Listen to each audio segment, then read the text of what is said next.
Do you know when to stop talking? Sharon Horne-Ellstrom here. Welcome to day 114 of our Supersize Your Business Annual Challenge. What the heck? Let's talk about this today. I am a talker.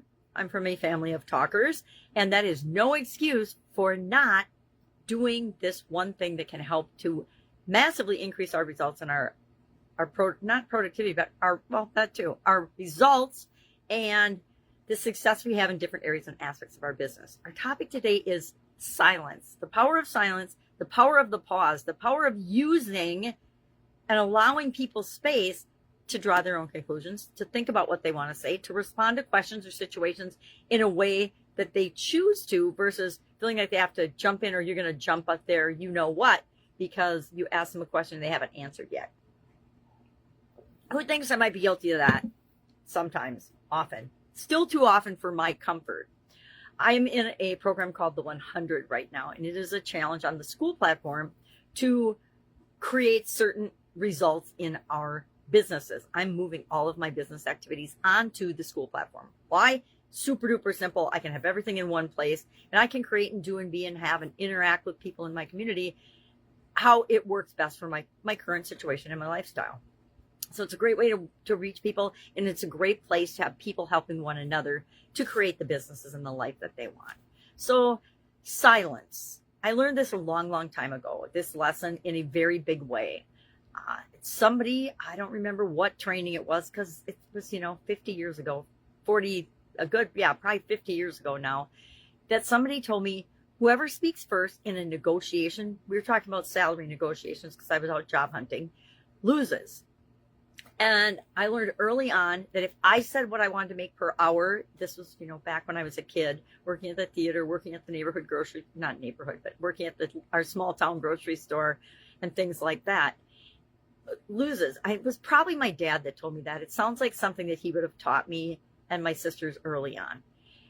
And I kept that thought and belief with me throughout the rest of my corporate career. And I'm practicing it again now as I'm offering products and services through my school community to people that I know I can help. What I found with myself, and you might see this in your own behavior and way of approaching it too, is I have some fear around asking for certain things. I have some fear around certain types of communication because they make me uncomfortable, right? If somebody's having a super emotional episode and it's something I can't relate to, but pretty much everything at this age I can relate to, I tend to want to fix it. I am definitely a fixer and a problem solver. We have a saying in our family, we are a problem-solving family. We jump from the problem to the solution as quickly as possible. But sometimes people just need to process what's going on with them.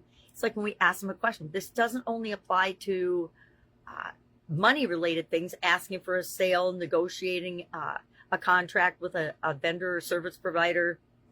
It just plain involves our ability to interact with other human beings and to treat them and give them the space and the respect they need in order to respond. I busted myself doing this yesterday. I was on an online call with one of my mentors, a person I absolutely adore, and we ended up talking over each other like 10 times during this call.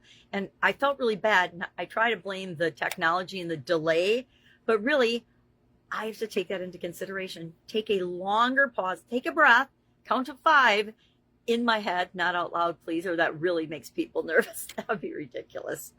I might try that on one of my friends or my kids or something, just to see what the impact or how it works out. Boy, that's kind of mischievous, isn't it? So today, what are we going to do?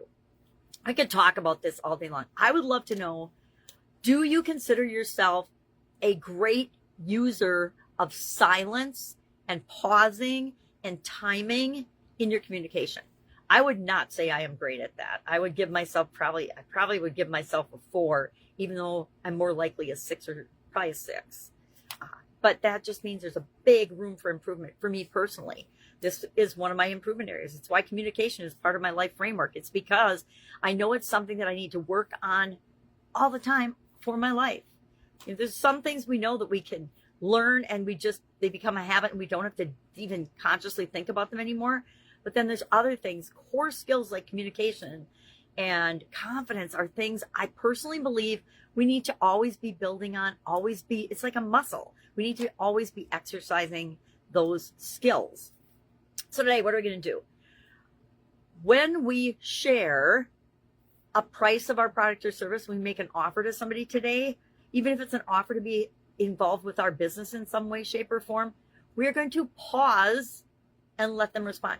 We can do this every time we ask someone a question. I don't know about you, but I do every once in a while jump on people before they have a chance to think and formulate and then answer the question. What a disrespectful, rude behavior. And I think if I videotaped myself, I would see myself doing more of it than I'm even consciously aware of. And so there is a habit that I'm personally going to work on today. How do I increase my use of silence and pauses where appropriate? If we're giving a presentation, do you give a presentation and just rush right through it and then I'll take questions at the end? Or do you pause appropriately throughout the communication and the message you're trying to get out there so people have a chance to process it and think about it and say, yeah, that applies to me, or boy, this is how I could use this in the situation or in a situation I'm dealing with back in my department. So fun topic. I like this topic. I like the topics. Okay. I like the topics where I know I need to work on them too, because together we can create any result that we want. And if I'm working on it too, guess what? I'm going to find the best solutions and share them with you. So today, pay attention to how you're using silence and pausing. And I think the more direct, we talked about this yesterday, personality types and styles. I'm a very direct communicator. And so I think that the more direct we are, if another person is not a direct communicator and they're more subtle or they're more analytical or they're more relationship oriented and relational and how does it make me feel, they have a hard time dealing with those of us that are direct and just want to get to the point and get to the answer right now. So we have to always consider our source and who we're communicating with. All right, share in the comments below. You can share on a scale of 1 to 10 how good you think you are at using silence and the pause. 10 would be you use it strategically all the time in 95+% of your communications and interactions with human beings or other human beings.